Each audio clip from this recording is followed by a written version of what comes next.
My new book that I just wrote is all about employee experience. And the big transformation that I see happening is that we're moving away from just focusing on perks to focusing on changing core workplace practices inside of our organizations. So it's not about free food or working from home or, a hot yoga or anything like that in the organization. It's about changing the core workplace practices, how we work, why we work, what it means to work, what is an employee, what is a manager, what is an organization, what do all these things mean? That's a very exciting shift that I think we're starting to see as far as how organizations are transforming. So for me, I think the organizations that are going to dominate the future of work are the ones that focus on experience. And experience is a combination of three things: culture, technology, physical space. So how you feel working for the organization, the tools that you use to get your jobs done, and the actual physical space in which you work. The organizations that do the best job of those three things are the ones that are going to win. A couple things we're starting to see with the physical workspace, right? The one thing that we're starting to see is a move towards more flexibility, but we're also not seeing the office die. In fact, we're seeing more investment being put into creating beautiful corporate locations for organizations around the world. So what that means is that the physical space isn't going to die, it's just going to change. It's not about just having a closed floor plan or an open floor plan.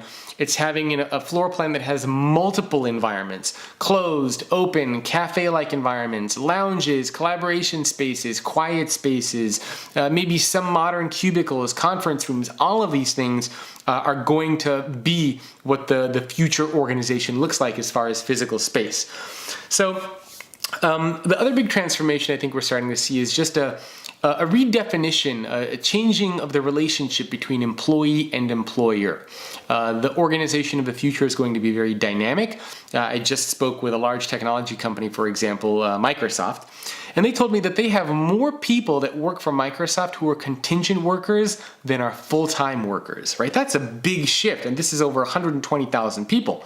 And I hear this time and time again from organizations around the world. They have a very dynamic and hybrid workforce. Full-time, part-time, contractors, 1099s. It's a very dynamic world that we're living in. And they're also trying to create their own internal freelancer marketplaces where an employee can move around the organization all the time like a freelancer, but inside of the organization. So we're definitely going to see transformations around the employee-employer relationship, and I think a very, very heavy investment into employee experience, culture, technology, physical space. The best way to prepare for anything, I think, there are a few things that we can do. The first is that we need to think of our organizations much more like laboratories and less like factories. Laboratories are dynamic, they embrace failure, they test, they iterate, they experiment. Your organization has to be like one big laboratory. All of the top organizations around the world that I interview, they all tell me the same thing. They don't know what the answer is, but they do a very good job of experimenting and testing ideas, trying to find out what works and what doesn't. So you have to move away from the factory mentality of the status quo, of being very linear, of spending 2-3 years putting together a strategy document and doing all this analysis. That doesn't work anymore. You have to think like an entrepreneur. You have to think like a laboratory. Quick, test, iterate, experiment, and move on, right? You have to keep doing that. So I think that's a great way to prepare for the fourth industrial revolution. Another key area is that we need to build entrepreneurship or intrapreneurship inside of our organizations. It ties very closely to this idea of thinking like a laboratory, but we need to encourage people inside of our companies to take risks, to be entrepreneurs at work. I think that's a very important aspect. Another thing that we can do is to build ecosystems. I wrote about this in my last book on the future of work. Building innovation ecosystems.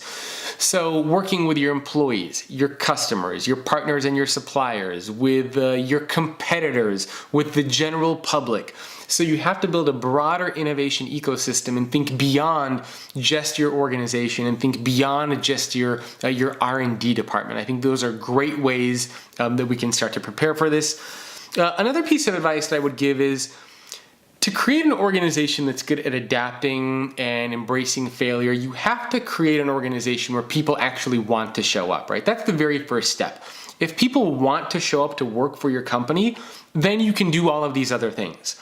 But if people don't like your organization, they don't want to work for you, then none of this other stuff matters, right? You can't create a company that thinks like a laboratory if people don't want to show up because they just won't care. So one of the things that we really need to do is put people in positions of power who genuinely care about others. Traditionally, what we've always done is we take individual contributors, people that are good at bringing in the most amount of money to our company, and we promote them. And then we give them leadership training. Instead, what I want to encourage you to think about is, how do you take people inside of your company that are very good at engaging, empowering, communication, collaboration, empathy, all of these human skills, and can you promote those people instead, and then maybe teach them some of the traditional management components that they may not possess? I think that's a very interesting thing for us to think about. But you have to put people in positions of power who genuinely care about others, who value others, and who believe that as a manager, their goal is to help make other people more successful than they themselves are.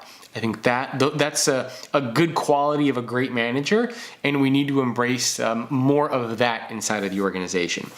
So those are 3 places that I would start, thinking like a laboratory and less like a factory, encouraging entrepreneurs and intrapreneurs inside of your organization, putting managers or putting people in positions of power who care about others.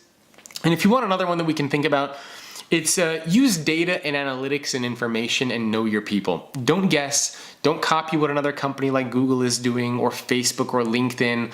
Those organizations make decisions based on data that they collect. So you have to know your own people, know your own organization, stop paying attention to all the other research reports that other people are putting out, become your own research organization, do tests, do experiments, talk to your people, and do what makes sense for you. Stop trying to copy anybody else. I think those are the best ways that you can prepare for the 4th Industrial Revolution.